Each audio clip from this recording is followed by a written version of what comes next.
sa puno, gayon din naman kayo, maliban na kayo'y manatili sa akin. Ibig sabihin, mga minamahal, dapat yung nag-aakay ng kaluluwa ay talagang siya po'y nakakabit sa sanga. Ibig sabihin, number one, soul winning, ito yung nagpapalago because it needs abiding salvation. It needs abiding salvation. Ibig sabihin, hindi ka candidate, hindi ka applicable sa ating pag-uusapan na Christian development if you are not yet Christian. You are not subject for Christian growth if you are not yet Christian. So, possible na ikaw ay lumago kung ikaw ay nakakabit na sa puno. Sa totoo na mga minamahal, hindi maaasahan ng isang totoong paglagong buhay maka-Diyos, palapit ng palapit sa Diyos, pagsamba ng pagsamba sa Diyos, paghanga ng paghanga sa Diyos, pagdami ng alam sa Diyos, pagtibay ng pananampalataya sa Diyos, pagyabong ng paglilingkod sa Diyos, pagbubunga para sa Diyos, hanggat hindi mo tiyak na ikaw ay sa Diyos. Hindi ka pwedeng asahan ng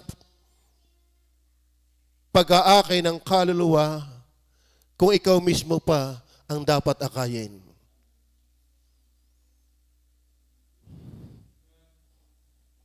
Ibig sabihin, ang soul winner na lalago sa pag-aakay ng mga kaluluwa ay dahil totoong ligtas. Dapat siya'y ugnay talaga sa puno ng ubas.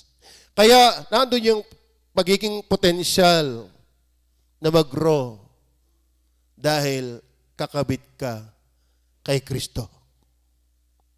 So, soul winning challenges one, salvation.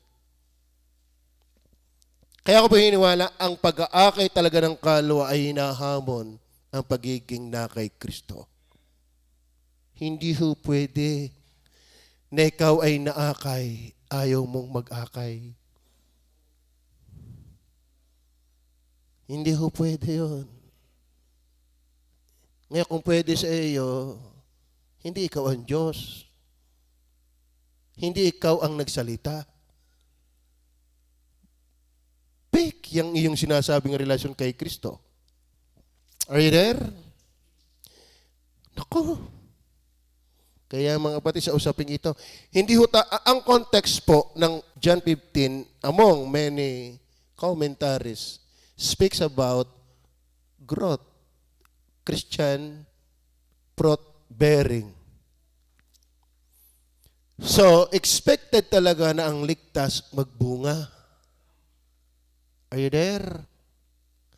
Ang inakay, mag-akay. Meron na ba kayong burden nun? Kayo ba'y nasabay sa ganung gawain? Paano kang lalago kung hindi ka pwedeng palaguin? Tama ho ba? Tignan niyo po, in the scriptures, all who had experienced salvation win souls. Alam po natin yung gatherings, yung sinapian ng demonyo, na siya ay laging nakatira sa kampusan to at sumisigaw, pumupunta sa bundok at sumisigaw, sinusugatan ang kanyang sarili ng bato at siya tinatalikalaan at walang makapagkalag. Pero na-encounter niya, na-meet niya si Jesus Christ. Di ba? At siya ay tumino, nadamtan. At ang sabi niya, Panginoon, kung saan ka pumunta kay Paroon, sasama sana siya. Pero sabi niya, umuwi ka ng iyong bahay. Ipahayag mo kung ano ang kagilagilalas na ginawa sa iyo ng Panginoon. Ang tunay nakakilala kay Kristo, magpapakilala kay Kristo. Are you there? Ang tunay na nakakilala kay Kristo, magpapakilala kay Kristo. Kaya hinahamon ko dito, hindi lamang yung hindi pa miyembro. Mas lalo ka ng miyembro na sabi mo, kilala mo si Kristo, kailan mo siya ipinakilala. Don't expect Christian growth if you're not yet Christian. Baka baptize ka lang pero hindi ka Christian. Mga kapatid, sa Biblia, basahin niyo po ang Biblia. Lahat ng tunay na nakakilala kay Kristo, ipinapakilala si Kristo. Yung gatherings. Tingnan niyo po, maging yung Samaritano, the Samaritan woman. Di ba?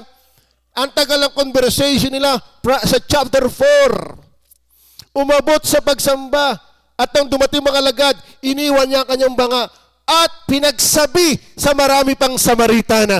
At siya ang ginamit ng Diyos kung bakit maraming Samaritana ang nakakilala kay Kristo. Hindi siya nag-Bible school. Hindi pa siya nakakapagbasa tsak ng maraming talata ng Biblia. Pero at the moment she encountered the Lord Jesus Christ, she tell about Christ. Ano ang root reason why she tell the Lord Jesus Christ? She encountered Christ. Kaya kung membro ka, ang ipinagkakalat may masamang buhay at hindi si Kristo, peligro yan. Kinakausap ko kayong lahat na membro. Kailan ka naging kabahagi sa pag-aakay ng kaluluwa? Yung iba nga nakakalungkot, sila pa yung nagpahina ng inakay ng iba. Hindi na nga nakapag-akay ng kaluluwa. Hindi na nga nakapagturo ng kaluluwa para kay Kristo ay magandang babae. Meron ditong miyembro na parang aswang nag-aabang ng magagandang dilag. Hindi ka na nga nag-akay. Nagpahina ka pa ng inakay ng iba.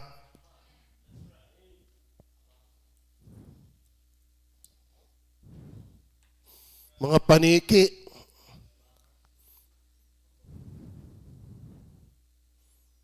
Tama ba? Tama ba? Hinahamon ko po. Siyempre, we cannot expect unsaved to win souls. They are the mission field. And we are all saved are the missionaries. Ngayon, kung ligtas ka, hindi tayo nagpapangipangita malimit. Lalo ngayon. Pero kita ng Diyos kung may effort ka. At huwag mo sabihin, hindi ko kaya yan. Ang Samaritan woman, hindi din kaya niya yan. Pero ano yung nag-urge sa kanya?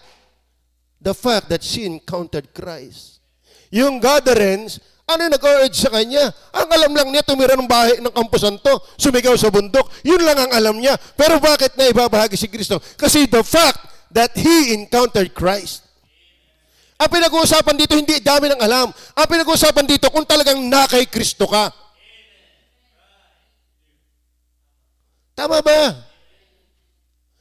Ang tunay na ligtas, kayang ibahagi ang kaligtasan. Ngayon kung hindi mo kayang iligtas yan, kakalungkot, naging membro ka ng iglesia. Ang hindi ligtas na membro ng iglesia, pabigat sa iglesia. Dahil ang iglesia ay samahan ng ligtas. Amen? Like Peter, try to imagine that, siya'y nag-preach. Kaya mo si Pedro, hindi siya nag-aral. Pero siya'y nag-preach, 3,000 souls got saved. Patunay lang na ang tunay na ligtas, nag-aakay ng kaluluwa.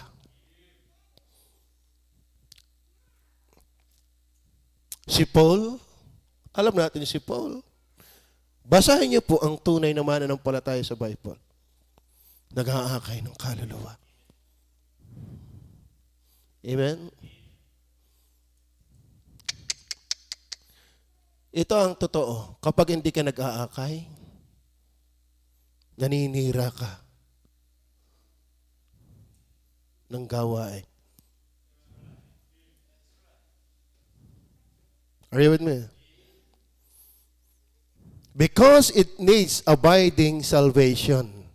Hindi na ibig sabihin kinakailangan i-maintain ang kaligtasan. Hindi. Kaya ka nag-aakay dahil nananatili ang kaligtasan.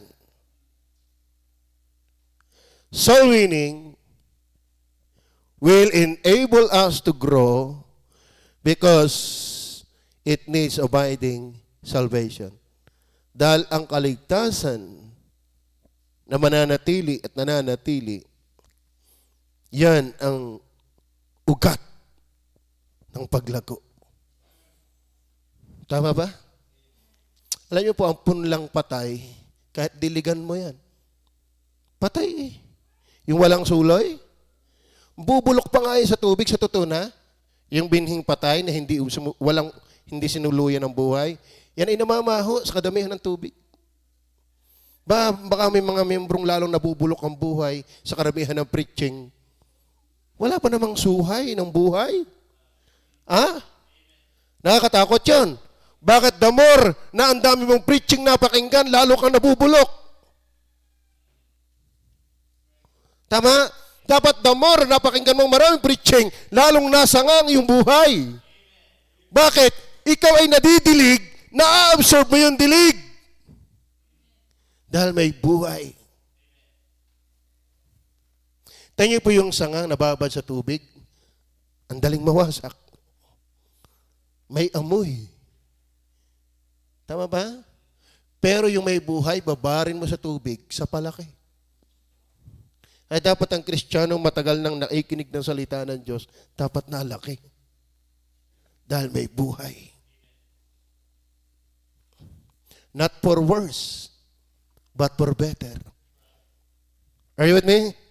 Then number 2, soul winning will enable us to grow because it needs abiding salvation.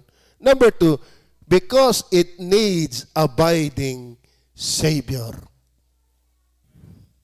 Alam mo bakit? Kayo'y manatili sa akin at ako'y sa inyo. Gaya ng sanga na di makapagbunga sa kanyang sarili, maliban na kabit sa puno. Tinan niyo ha? Tayo kay Kristo, pero tayo na may inahangad ding tayo manatili kay Kristo. Bakit? Hindi ho madaling mag-akay ng kaluluwa. In fact, hindi ho sa kakayanan ng sanga ang pag-aakay ng kaluluwa. Kailangan niyang manatili sa puno. Ay there. Kaya sabi niya, kayo'y manatili sa akin. Please, kung talagang Kristiyano ka, nanghina ka, nag-backslide ka, bumalik ka.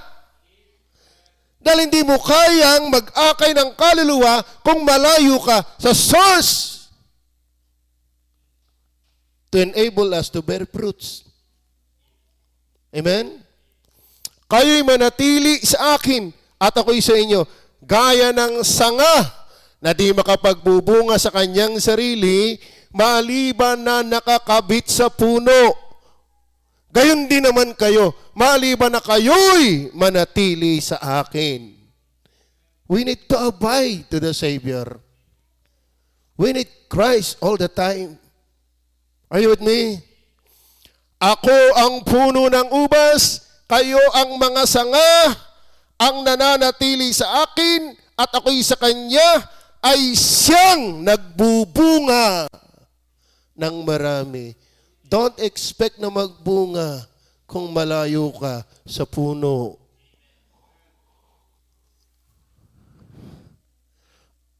Alam mo kapatid, kapag ganyan tayo, ibig sabihin matututo tayo laging dumepende sa Panginoong Hesus.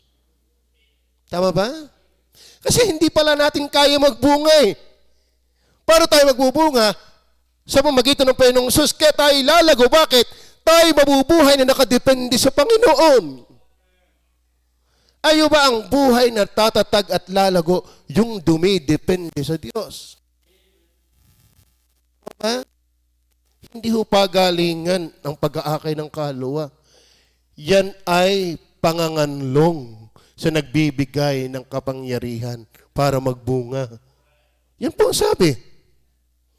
Ako ang puno ng ubas, kayo ang mga sanga, at ang nananatili sa akin, nananatili sa akin.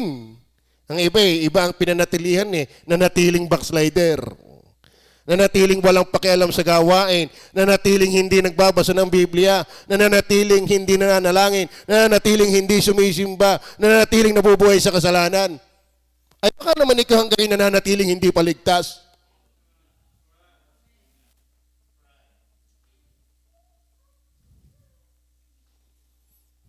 Gusto ba magbunga? Huwag kang lalayo sa puno. Manatili ka sa puno. Dahil alam nyo kapatid, yung urge, yung burden, hindi din yan galing sa iyo. Yan ay si Kristo ang magbibigay sa iyo ng bigat. Kasi hindi gaya-gaya ang pag-aakay ng kaluluwa. Hindi ho yan. Hindi kinaka-copy-paste. Yan ho ay si Kristo kapag malapit ka sa Kanya. Bakit? Kapag si Kristo ay lalo mong nakikilala, gusto mo siyang ipakilala. Oo. Di kay pagka ikaw may inahanga ang artista, hindi lang ikaw nahanga. Ipinagsasabi mo pa, kakagaling ikaw ng pagkakabunot ng baril. Lalo na yung pagkakahubad. Di ka? Kapag si Kristo ay utay-utay na tayo nalago sa Kanya kung sino siya, at nagkaroon ka ng sukdulan na humantong, I am nothing without Him. Matututo kang manganlong sa Kanya. At yung panganganlong mo sa Kanya, ang mag-uudyok sa iyo kung bakit siya mo ipinapakilala. Hindi ho yan, gaya-gaya. Saka minsan, ang hirap pong mag-share nang wala namang burden.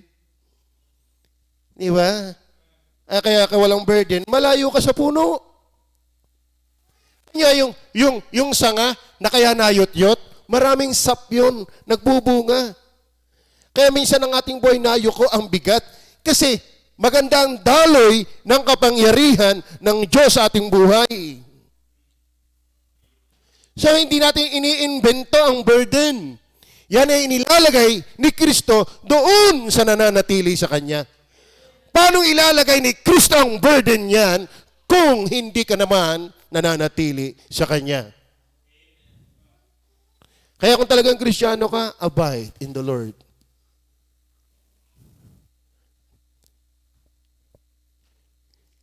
Tayo, mga minamahal, ay dumepende sa Panginoong Hesus kapag nag-aakay ng kaluluwa. Dahil hindi natin kaya magbunga kung wala siya. And God is being pleased in that, and He'll make us matured and fruitful. Alam mo, ang Diyos po itong tuwa na tayo'y nagnganganlong sa Kanya.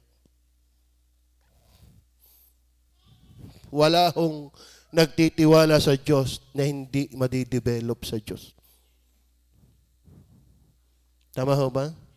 Ano ang tulad yan? Tingnan natin ang Jeremiah 17 verse 7 and 8. Kaya ang pag-aakay ng kaluluwa, maintindihan mong hindi mo pala kaya, mananatili ka kay Kristo. At yung panatili mo kay Kristong yun ang magde-develop ng iyong spiritual life. Kaya ginamit yung pag-aakay ng kaluluwa. Bakit? Gusto mo magbunga, pero hindi mo kaya. Ay si Kristo pala mag-i-enable sa iyo, sa Kanya aasa. Sa Kanya mananatili. Ano sabi ng Jeremiah 17 verse 7 and 8? Mapalad ang tao na tumitiwala sa Panginoon. Tama ba? Sa pag-aakay ng kaluluwa, huwag kang umasa sa ganda ng iyong salita. Huwag kang umasa sa ganda ng iyong diskarte. Meron nga mga taong ginagamit ng Diyos at kung magsalita, bakit? Ang gumawa ay Diyos. Bakit Diyos ang gumawa? Dahil inamin niyang hindi niya kaya, siya'y nagtitiwala lang sa Diyos. Pero hindi naman lisensya yan para hindi ka mag-aral. Pero ang ating bottom line, ang iyong pag-asa magbunga ay si Kristo. Mapalad ang tao na tumitiwala sa Panginoon. At ang pag-asa ay ang Panginoon. Saan siya matutulad? Verse 8. Sapagkat siya'y magiging parang punong kahoy na itinanim sa tabi ng tubig. Amen? So, ibig sabihin, sa pag-aakay ng kaluluwa, kapag nakita mo hindi pala ko kaya, at ako'y kinakailangan manatili kay Kristo, at kapag ikaw'y nananatili kay Kristo, hindi ka tipong Kristiyanong dry. Itinanim sa tabi ng tubig. At nag-uugat maturity yan. Lumalalim sa iyong relasyon kay Kristo dahil umaasa ka kay Kristo. At hindi matatakot pagka ang init ay dumarating. Kahit kubid, hindi ka mahadlangang mag-akay ng kaluluwa.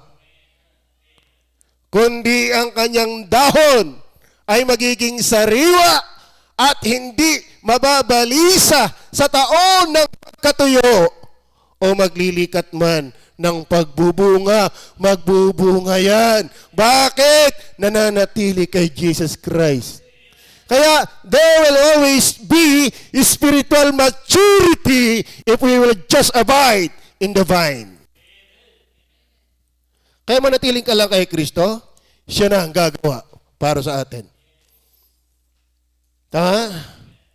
Keep yourself in Bible reading, etc., etc. Baka makuha ko yung punto susunod.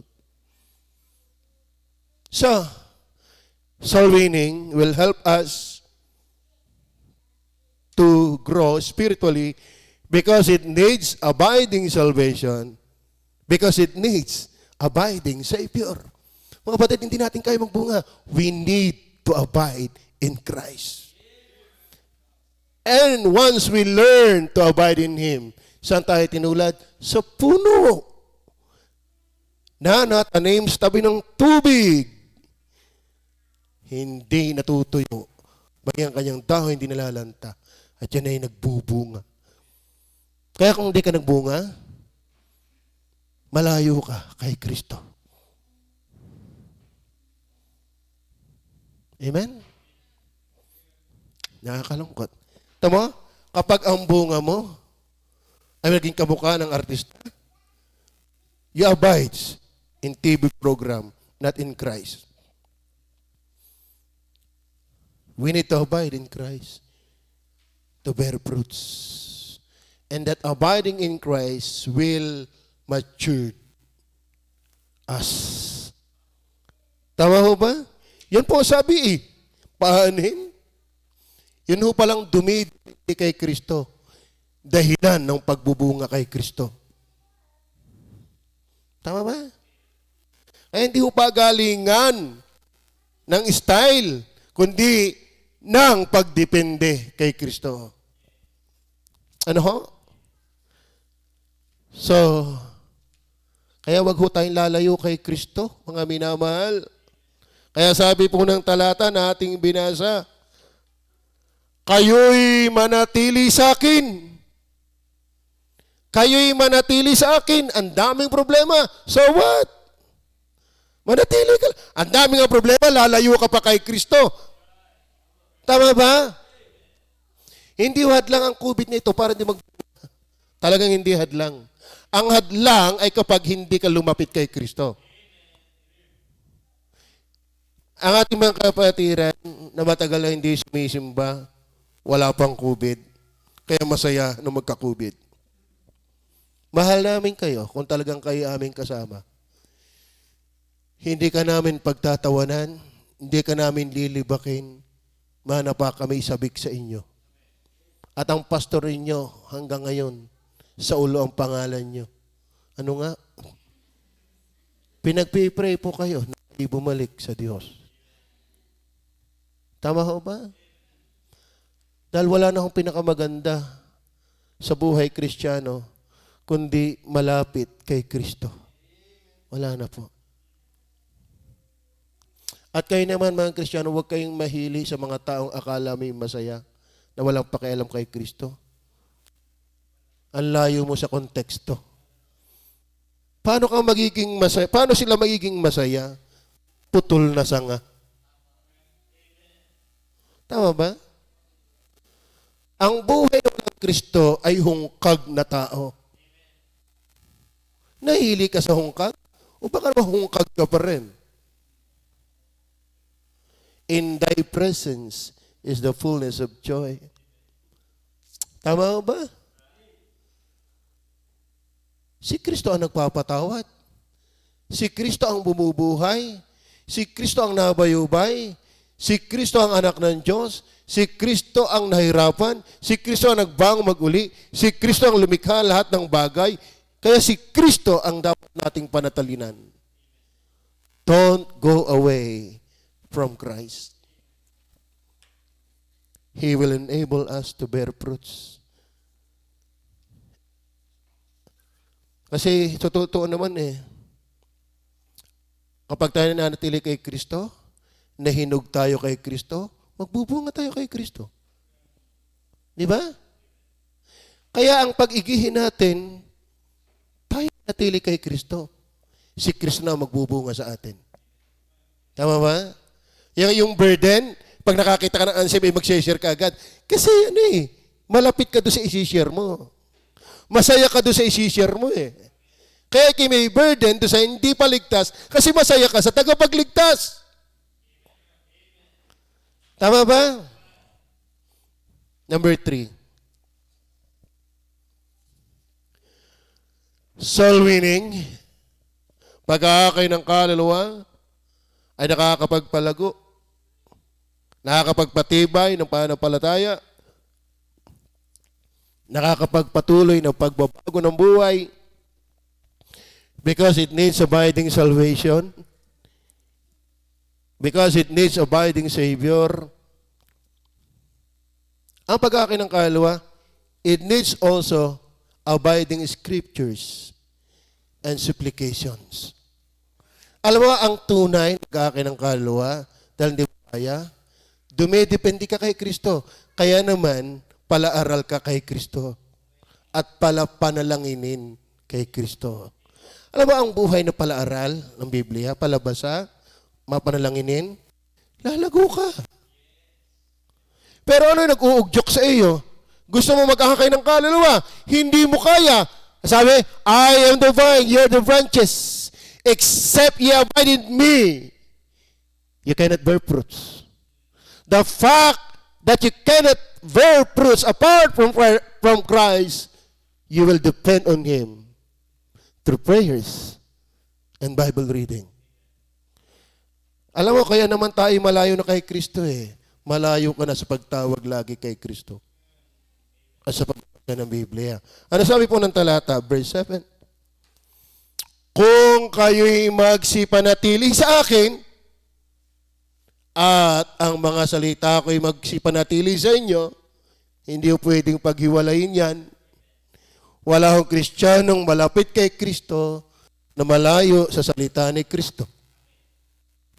Ngayon, para ka mag-aakay ng kaluluwa, kailangan mo ibahagi ang salita ni Kristo.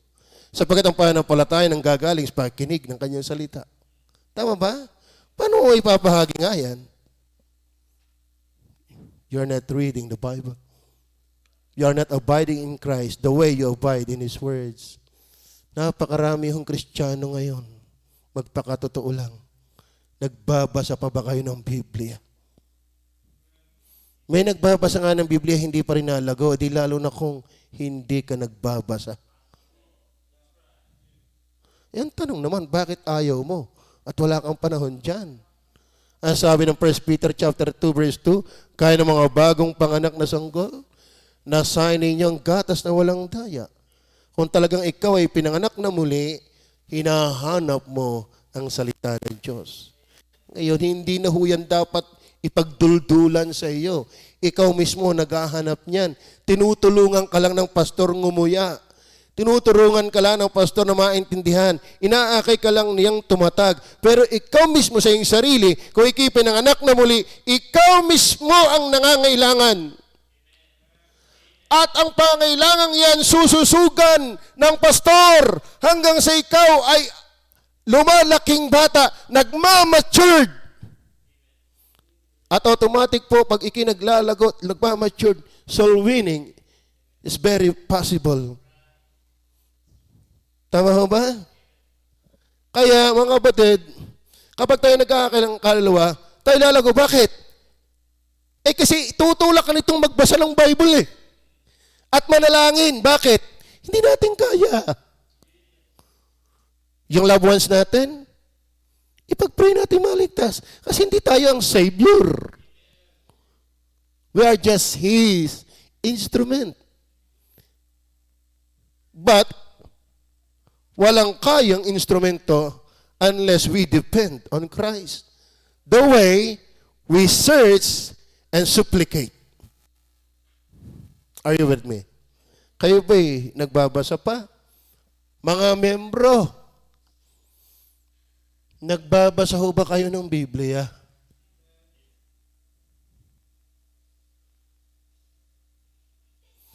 Kayo ba'y nananalangin pa?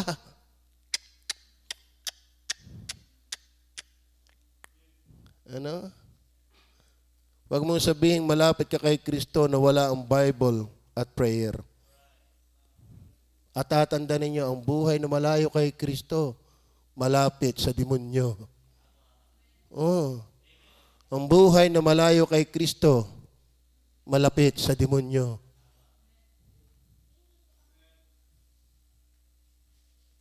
Dahil katulad yan pag wala ka sa liwanag, tsak nasa dilim ka Ay si Kristo ang liwanag. Ay ang layo mo, di nasa dilim ka. Paano ka mag-aakay sa mga tao nasa dilim, ay madilim ka rin? Tama ba? Gusto mong alisin ang tao sa kadiliman, ay ang dilim-dilim mo rin. Naku po. Tama ho ba? Hinahamon ko kung talagang kayo Kristiyano. Magbasa kayo ng Bible. In fact, ang Kristiyanong palabasan ng Biblia, hindi mahirap pag-usapan ng pag-attend. Dahil mababasong mo yung mismo sa Bible. Ang Kristiyanong mapanalangin, mga minamahal, lalong hindi mahirap yakagi magsimba. Bakit? Yung panalangin mo kay Kristo, naglalapit sa sasambahin mo dito sa simbahan. Kung sa private mo pa lang, natututo ka ng sumamba, di lalo na sa pagsimba. Ngayon, ang ganit mong kausap, minsan mas maganit pang ang kausap, yung nagsasabing Kristiyano, kaysa doon sa talagang obvious na hindi Kristiyano. Sabi nga ni MacArthur, ngayon ang problema sa pangaral ng Ebanghelyo ay wala sa unbeliever, kundi nasa kalipunan ng mga believer. Kalahin mo yan. Sa totoo na, ang maganit kausap, yung may alam lang. Pero hindi in reality. Tama ba? Kumbaga, mahirap gisingin yung hindi naman tulog.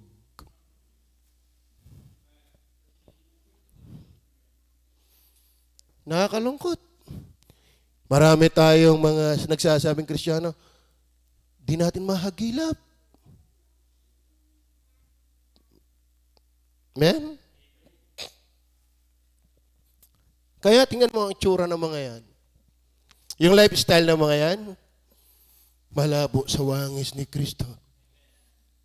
Baka mga yan nga hindi nananalangin pag nakain.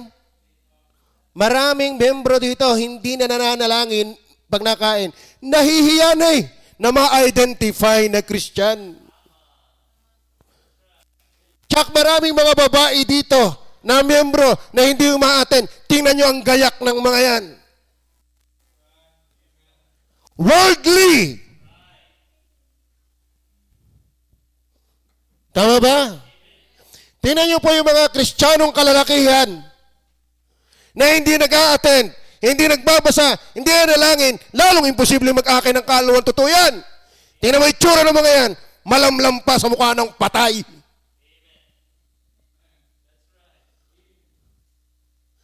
Hindi kasi sigla na malayo sa buhay.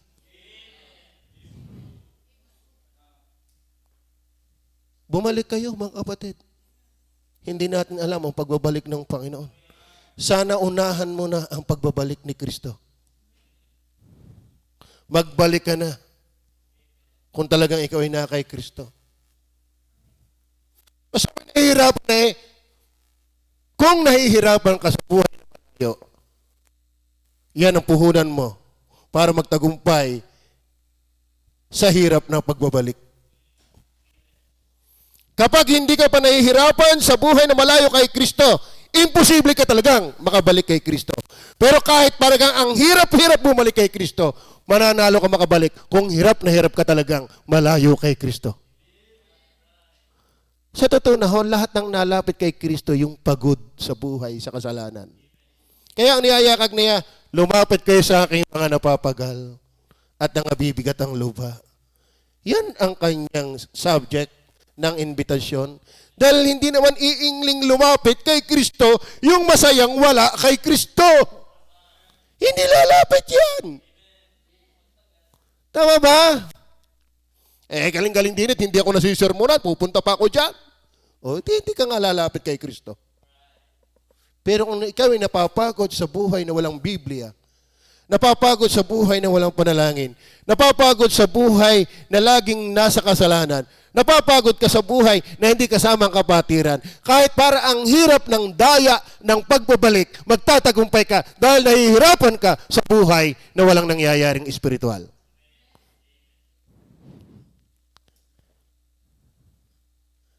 Because it needs abiding scriptures and supplication.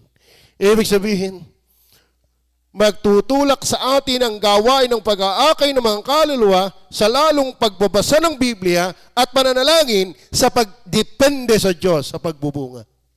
If you abide in me, and my words abide in you, ye shall ask what you will, and it shall be done unto you. Prayer and word of God.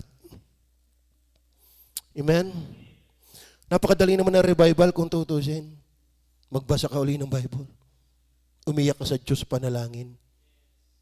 At pag yung naging gawi mo na, kita mo, ang katawan mo isang araw nasa simbahan na uli. Pero kahit pumunta din wala ka namang bagbag na loob sa kasalanan. At pagkauhaw na basahin uli ang Bible, boring ka uli. Tama ba? Opo. Kaya mga kapatid, madali ang pagsimba kung sa pribado ng buhay mo'y ikay mananamba. Oh. Are you with me? We need to abide in Christ to bear fruits through prayers and the Word of God. Acts 4:31, sabi diyan, at nang sila'y makapanalangin na, ay nayanig ang dakong pinagtitipunan nila at nangapuspos silang lahat ng Espiritu Santo at kanilang sinalita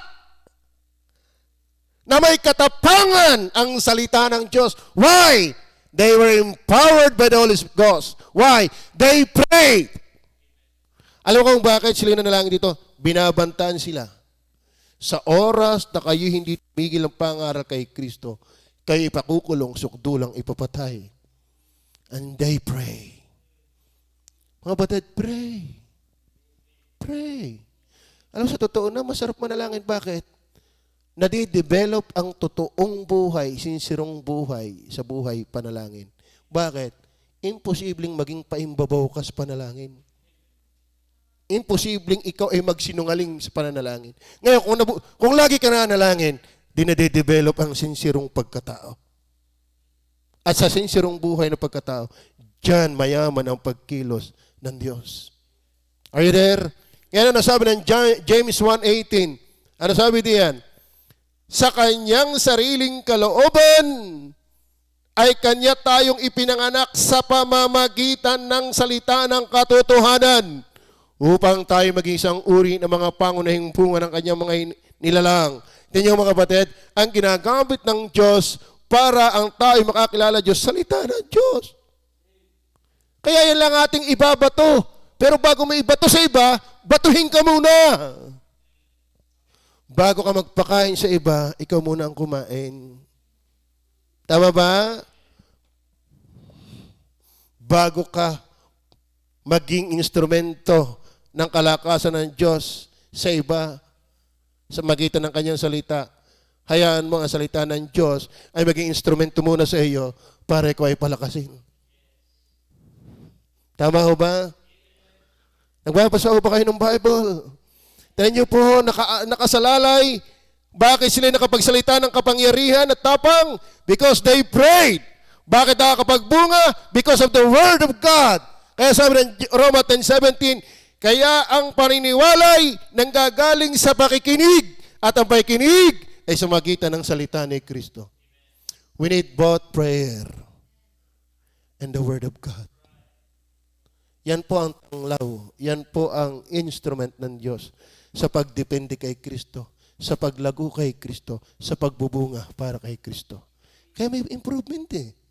Tama? Number 4. Because it needs abiding separation. Ayo po bakit tayo bakit nakakatulong po pag-akin ng kaluluwa?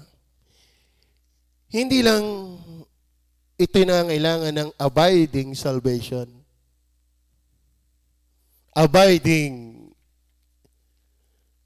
Savior. Abiding scriptures and supplications. And number 4, it needs abiding separation. Bakit? Mahirap pong mag-akin ng kaluluwa na ang tao ay aalisin mo sa buhay makamundo, ikaw ay makamundo rin. Sa totoo mga kapatid, tamang, the Word of God is enough in order men to be saved. Pero ang daming talata na dapat tayo'y maging halimbawa. Tama ho ba? Alam niyo ba? Alam niyo ba yung puthaw? Yung puthaw? Palakol, alam niyo ba yon? Yung palakol, halimbawa hinasa, ginerinder, talaga ang kintab para naging blade. O ba? E di pag ginamit mo yung salak talaga ang kahoy. Pero kahit ang talas ng puthaw, pero yung puluhan ay luag. Kumbagay umiiwail. Alam niyo ba yung umiiwail? Yung pag ihampas mo nakakatakot para matatanggal yung palakol. Walang problema sa salita ng Diyos, matalas yan. Kaso lang ang buhay natin nahawak. Parang hindi kasugon, hindi kaswak. Alam, dapat magsama ang salita ng Diyos at yung ating pagiging matibay dito. Tama ba? Para magayang lagari. Ang hirap mo maglagari na walang puluhan. Subukan mo ikimangumpay, nakarit lang at walang puluhan. Ay may puluhan nga, ay kakalog-kalog naman. Kristiyano, kaya hindi ka makapag-akay ng kaluluwa. Kakalog-kalog ang buhay mo eh. Bakit? Kasama ka ng mundo. Kung talagang gusto mo mag-akay ng kaluluwa, pipilitin mong humiwalay sa lakaran ng mundo. Bakit? Hindi ka magiging magandang halimbawa. Tingnan niyo po si Lot. Di bagat gugunawin ng granizo ang Sodoma at Gomora? Are you listening? Ang sabi niya, sabihin mo ang iyong pamilya. Sabihin mo ang iyong kamag-anak. Alam mo, nung siya'y nagsasalita, ang sabi ng mga tao, para lang siyang nagsasalita, naggaya ng ulol. Bakit? Sira na ang patutuo ni Lot. Are you with me? Kapag ang buhay natin, hindi natin inayos. Sa kabila ng tayo, pamali-mali na nga, hindi pa mag-ayos. Tatawanan na lang tayo ng ating inaakay kay Kristo. Oh! Akayin mo ako, ikaw nga ako magsabi sa pastor mo, tapang na tapang, tapos ako dadalhin mo dyan. Paano makakay pa ang tao? Ikaw mismo ang naninira sa pastor mo. Tama ba? Ha? Akayin mo ako dyan. Ikaw nga dyan ang ugali mo hindi din naman nagbabago. Nagbabari ka pa, naninigarilyo ka pa, nagsasayaw ka pa, tamanggayak mo. We need to live separately. We need to abide separated. Tingnan niyo po, sabi ng talata, kung kayo'y kinapuputan ng sanglibutan, ay inyong talastas na ko muna ang kinapuputan bago kayo. Dapat ang mundo talaga hindi natin kasama. Kasi kaysa tayo ni Kristo, kaya kung paano ang mundo'y galit kay Kristo, damay tayo. Hindi yung kaibigan natin si Kristo, kaibigan din natin ang mundo. Hindi totoo yan. Di bali na sabihan ng masasakit dahil kay Kristo. Kung kaya naman tayo sinasabihan ng masakit, ay totoo naman. Tama ho ba? Ano sabi ng verse 19? Kung kayo'y taga-sanglibutan, ay iibigin ng sanglibutan ang kanyang sarili. Ay mga kapatid, nakakatakot ka kung ikaw ay in na in sa mundo. Pero sa gawain ni Kristo, pahirapan. Pagkakasama ang kabarkadang unbeliever, talaga ang sabit ng ngiti, ng labi, abot, lampas sa tainga. Pero pag nasa simbahan, nakatungo na, tulog pa. Tama ba? If you're living with the world, don't expect to win them for the Lord. Tama ba? Dapat pag tayo ay nasa mundo, hindi tayo kaisa ng mundo. Though we are in this world, but we are not of this world. Makisama lang tayo, pero hindi tayo makiisa. The company you enjoy most must be the company of the genuine believers. If you are genuine believer. Are you there? Kaya sabi ng John 15:21, datapwat ang lahat ng mga bagay na ito ay gagawin nila sa inyo dahil sa aking pangalan, sapagkat hindi nila nakikilala ang sa akin ay nagsugo. Kung hindi sana ako naparito at nagsalita sa kanila, ay hindi sila nagkaroon ng kasalanan. Datapwat ngayon wala silang madadahilan sa kanilang kasalanan. Ang napuput sa akin ay napuput din naman sa aking Ama. Kung ako'y sana'y hindi gumawa sa gitna nila ng mga gawang, hindi ginawa ng sino mang iba, ay hindi sana sila nagkaroon ng kasalanan. Datapwat ngayon ay kanilang nangakita at kinaputan nila ako at ang aking Ama. Ngunit nangyari ito upang matupad ang salitang nasusulat. Sa kanilang kautusan, ako'y kinaputan nila ng walang kadahilanan. Ang tao hindi mahal si Kristo. Kaya nagmamahal kay Kristo, hindi kaisa ng mga hindi mahal si Kristo. Ay, kumusta ho kayo? Amen. Totoo po. Tunay na ang magpagamit kay Kristo ay aalis sa maling gumagamit. Ang tunay na paglapit kay Kristo, may iiwanan para kay Kristo. Ganyan po ang buhay na nagbubunga. Di ba? At halatang ikay matured at nag-grow kapag hindi ka na nila kasama. Tama? Hindi ka na kaisa. Love not the world, neither the things that are in the world. Sabi ng James 4 verse 4, hindi nyo ba nalalaman na pakikipagkaibigan sa mundo ay pakikipag-away kay Kristo? Kaya, bakit ang pag-akin ng kaluluwa ay makakapag-matured? Because it needs abiding separation. Kinakailangan kong manatiling hiwalay sa mundo. Dahil ang hirap naman. Akayin mo ang mundo, ikaw mismo yung nasa mundo rin. Ano kayo? Parang ang hirap nun. Aakayin mo ang mundo, ikaw nga naakay ng mundo. Ito ang mahirap nitong pamangyari. Aakayin mundo, ikaw nga naakay ng mundo. Kung bagay nasa banig na, kayo umalis pa at nag-ihi. Kasarap lang tayo sa banig. Umalis pa ito sa sahig. Wala nang sasarap sa piling ni Kristo. Kayo nahihili pa sa mundo. Nako, ako nga sa totoo na, marami na akong pinalalampas ng gawain ng mundo. Kaya sa gawain pa ng aking mga mahal sa buhay, I enjoy them not.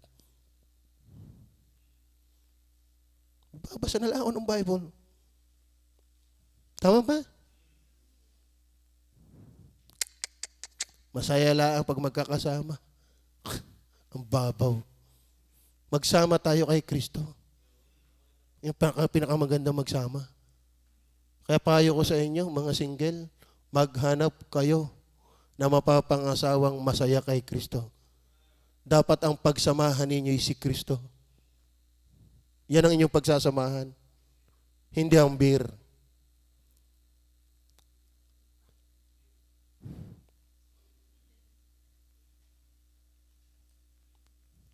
Ako naman. Si Kristo dapat ang inyong masamang pinagsasamahan. Tama ba? Hindi ang pangarap ng magandang bahay. Salamat. Kung bigyan. Pero kung kaya lang kayo magiging masaya dahil ang bahay, ang babaw. Kaya lang kayo magiging masaya. Ang pagsasamahan niyo yung pera, mababaw, nawawala yan. Sana huwag kayo maging masaya dahil ng motor. Mababaw yan. Ang pagsamahan niyo si Kristo. Yan ang tama. Kung ako ay naghanap at nagpakaigi kay Kristo at hindi ako niya bigyan ng bagay ng mundo, hindi pa rin ako lugi. Pero kung ako nagpakaigi kay Kristo at binigyan ako ng power chair, lalong hindi lugi. Tayo yan? Hindi ko inisip na akin yan. Ako pa naman ang pumirma. Tama? Sabi ko, mabigat wala sa isip-isip ko. Palay akin. Ang iniisip ko lang, ako'y maglilingkod sa Panginoon. Seek Him first. And His righteousness. And all these things shall be added unto you. Masarap pagsamahan ng iglesia ay hindi ang anniversary. Amen? Kahit ngayong gathering ng Christian, yan ay bunga lang. Pero ang gusto natin pagsamahan ay yung ating pinagtitipunang sentro, si Kristo. Kaya, sa lahat ng bagay hanapin natin na pagsasamahan, dapat natin ay si Kristo. Yung iba, kaya gusto kong kaibigan, marunong ka rin uminom. So, tayo magsasama, pareho tayo magbabarek. Tama? Yung iba, kaya kapaboritong kasama yung lalaki, playboy din. Yan ang ating pagsasamahan. Pareho tayong palikero. Pero ang ganda sanang tayo nagsasama dito, pareho tayong nagnanasa kay Kristo. Tama ba? Tama ba? At kung ikaw ay hindi ko kasama nagnanasa kay Kristo, hindi ka tatagal. Hindi ka tatagal. At ako may magtatanong, bakit ayaw mong tagalan si Kristo? Wala kang utang na loob. Kaya ka buhay dahil ni Kristo. Kaya ka ligtas dahil ni Kristo. Are you with me? Maliwanag ho ba? Then finally, bakit ang soul winning ay nakakapag-matured? Because it needs abiding source of power. Verse 26. Tingnan niyo po ang verse 26. Datapwat pagparito ng mang-aaliw na aking susuguin sa inyo mula sa Ama. Sino yun? Sa makatuwid bagay, ang Espiritu ng katotohanan. Ayun ba mga kapatid? Kaya nakakapag-mature dito. Dahil sa pag-aakay ng kaluluwa, kinakailangan nating manatili sa source ng power. Kasi ang tunay na nagliligtas ay ang Holy Spirit. Nagpapaunawa ng cross ng Kalbaryo na kamangmangan sa sino man hanggat di naliligtas. Kaya sabi ng Acts 1:8, ano sabi ng Acts 1:8? But ye shall receive power after that the Holy Ghost is come. Kaya Bible talaga yan. Yung iskam na yan. Upon you. And ye shall be witnesses. Tingnan nyo ha? What will enable, who will enable us in doing witnesses? We need the power. So we have to abide in the source of power, the Holy Spirit. Are you with me? Amen? Kailangan natin lagi ang kapangyarihan ng Banal na Espiritu. Kaya pray for me while I'm preaching. Kaya sa preparation pala ng outline, pray for me. I need the power of the Holy Spirit. And I am praying also for you because you also need the power of the Holy Spirit. In order for us to become effective in soul winning, we need the power of the Holy Spirit. Kasi lalo pa ngayon, napapadebate tayo. Nako, talagang nakaka-stress lang. Simpleng katotohanan, hindi maintindihan. Kasi matigas, patay. We need the divine enablement, quickening work, power of the Holy Spirit, that they might be saved. Wala tayong kaya. Kaya every time, yung kayo nagagawa ng background, nagbibigay ng coach, pag-pray natin. Kasi, mas magandang ma-attract sila sa laman kaysa background. Pero yun ay all things work together for good. Pero ang suma total, still the working power of the Holy Ghost. We need the Holy Spirit in soul winning. And since we need Him, we have to abide in Him. At mind you, kapag ang Holy Spirit ay talagang gumagawa sa atin, alam natin ang bunga ng Holy Spirit. Maturity ang katangian. Kaya there will always be Christian growth in soul winning. Maliwanag ko ba?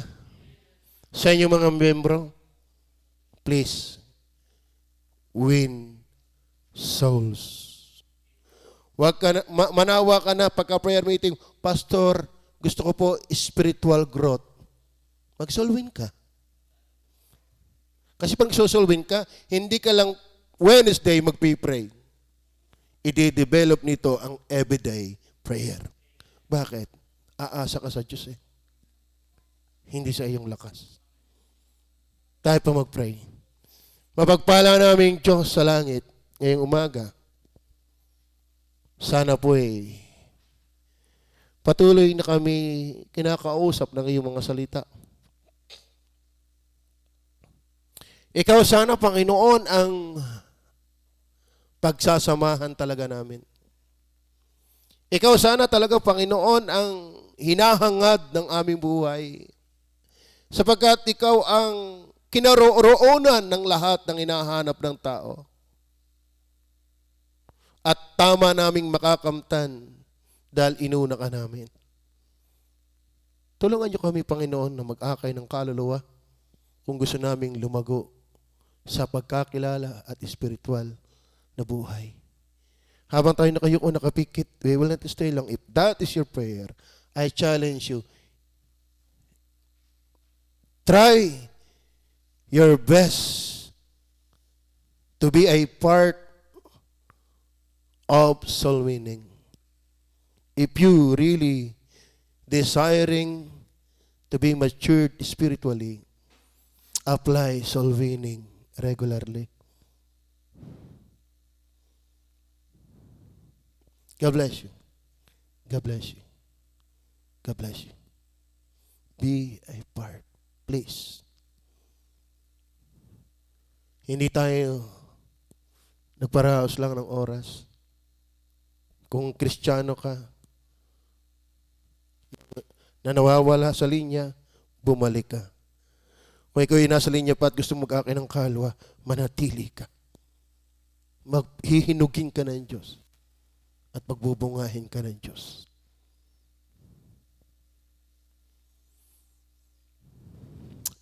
Mapagpala naming Ama, salamat sa iyong mga salita. Sana nakita namin na may kinalaman sa spiritual growth.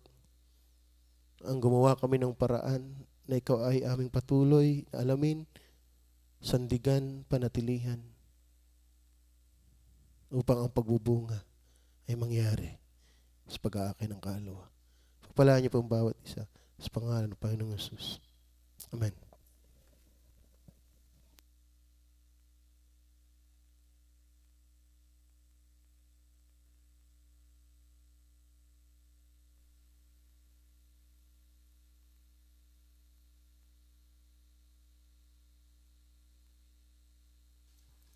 Amen. Salamat po sa Panginoon sa mga hamon ng salita ng Diyos sa pagsisimula po ng ating buwan ng Abril. So purihin po ang Panginoon sa lesson on soul winning. Tayo ay bunga ng pag-aakay ng kaluluwa. Kaya dapat tayo nag-aakay din ng kaluluwa. So ngayon pong umaga tayo po magsitayo at tayo po umawit. Ating awitin ang kakamtan ang saganang bunga.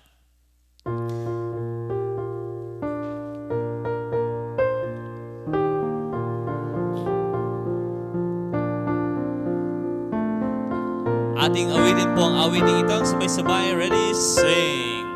Ang nagpapahayag ng tungkol kay Kristo ay may gantimpala na matatamo.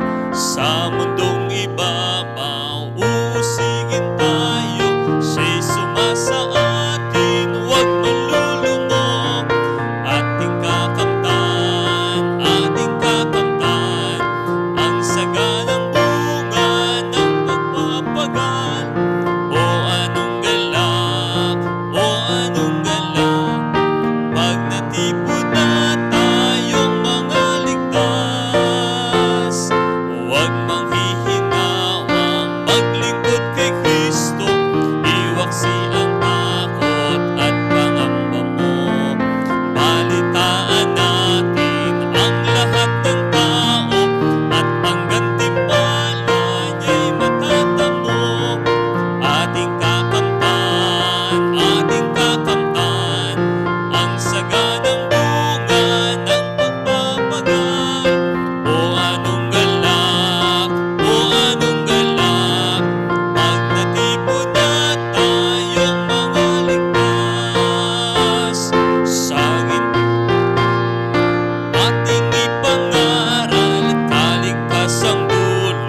tunay po na may kagalakan isang araw, pagka sa langit nagkasama-sama tayo together with those people na ating naakay sa Panginoon.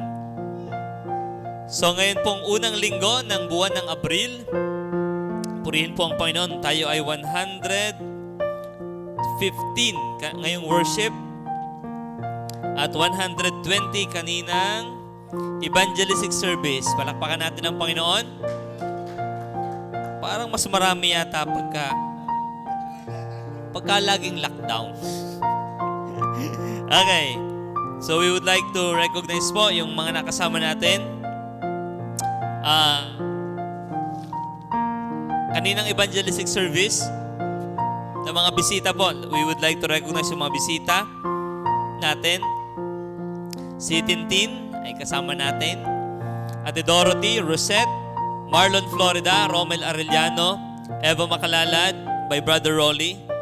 Ang Mercado family ay nanood din po kanina ng evangelistic service. Eliza Milanes, Aurea Kabatay, Loreline Clarete, Willie Grace, Marife Ann by Willie Grace, Noel Kumal, Janet Kumal, Hannah Kumal, Mars Garcia, Mary Grace Sarvida, Concepcion Pascual, Jeric Abisen, Arwin Salandanan, Dayo Dilen, invited by Tita Joy, at yung dalawa po ay kay Jennifer. Sa mga bata naman po na nanood sa live stream din with their parents, Jimwell, Levi Kai, Mikay, Juris, Hannah, Matthew, Noah, Andrea, Daniel Atara, Athena Amari, Lorenzi, Liron, Faith, Hart, Khalil, Elijah, Anton, at saka po si Bap. Sa mga members naman po natin, sige, basahin ko na po yung sa worship service. Worship service ng mga bisita po natin kanina po. We have Precious Caroline by Jennifer, Eva Makalalad by Brother Rolly and Kay, Mary Grace Sarvida by Julian, Jasmine Medrano, Jonah Rose Casao by Julian, Eliza Milanes, Rosette Macaraig, May Bautista, Dorothy, Avet Rivera, Melody Evangelista, mga bago tong mga may star na to. Melody Evangelista, Concepcion Pascual, Marife Ann. Ito ba'y magulang ni Willie Grace? Si Marife? So, Ate Marife, thank you for watching. Then, si Mars Garcia, Mercado Family, Willie Grace, Dayo Delen, by Tita Joy Delen. Amen. Praise the Lord. Kapanood na Tito Dayo. Loreline Clarete, Tintin. Sa mga bata naman po, Jimwell, Levikay, Faith, Hart, Elijah Anton, Mikay, Bap, Zafni. Sinong Zafni? Si Ining. Okay, si Zafni. Khalil, Hannah, Matthew, Noah, Andrea, Daniel, Atara, Athena, Amare, Liron, Lorenzi. Sa mga members naman po na nakapanood sa atin via live streaming, 61 ng mga members. Nakakatuwa naman. Sila po ay sina Herlin, Hazel, Jay, JM, Tatay Kone, Nay Violi, Rosemary, Denise, Jurisa, Tita Lorna, Tatay Pablito, Kuya Ramil, Joylyn, Tita Sonia, Hannah, Joyce, Kuya Leo, Joy, Tita Joy, Luigi, Jennifer, Jake, Ate Eloy, Kuya Albert, Gemma, Richie, Verhel, Tito Rani, Mary Baby, Julian, Naomi Claire, Marinel, Alden Joric, Joshua, Anton Melay, May, Jocelyn Galianosa, Jander, Nico, Riuel, Maricel, Ate Jenny, Lola Lening, Tita Fina, Tatay Marvin, Elisa, Mac-Ez, Zara, Tito Fred, Tita Amelita, Mark Joseph, Abby Olida, Michael, Milet, Tita Lina, Aida, June, Sheila, Abigail, Rolly, and Kay. Nabasa ko rin yung pangalan ni John Andrew kanina. Si Andrew, narito rin po. Tayo naman pong nasa loob ay Pastor Eloy, Madam, Workers, Brother Jerome, Rainy and Rina, Percival. Si Brother Val po ay narito din. Okay? Yan po ay lisensyadong doktor. Kaya po he can go around. Sister Grace and si Macbig and his family. Yun po, tayo po ay 115 yung worship, 120 kanina ang evangelistic service. 115 po, 115. Okay, tayo po yung mag-close sa ating po prayer. Pakitayo na po kayo. Panginoon sa langit, salamat po na marami. Ang pinakamaganda talaga ay kami maging malapit sa iyo. At automatic ang pagbubunga ang makapag-akay ng kaluluwa. Sagyang pag nahihinog, pag nagmamature ang puno, ang sanga, automatic po yun na nagbubunga. Kaya mahalagang kami mag-mature sa iyo. Kaya kami dapat manatili sa iyo. At talagang huwag namin ipagpalit ka. Ikaw yung kakayahang magbunga. Pasuyo po na yung pag-iingat sa bawat isa. At mamayang hapon, sa isang doktrinang mahalaga, ang kabanalan ng Diyos ay amin pong muling sisilipin at aaralin. Kabagan niyo kami na ilinga pagpapala sa pangalan ng Panginoong Jesus. Amen.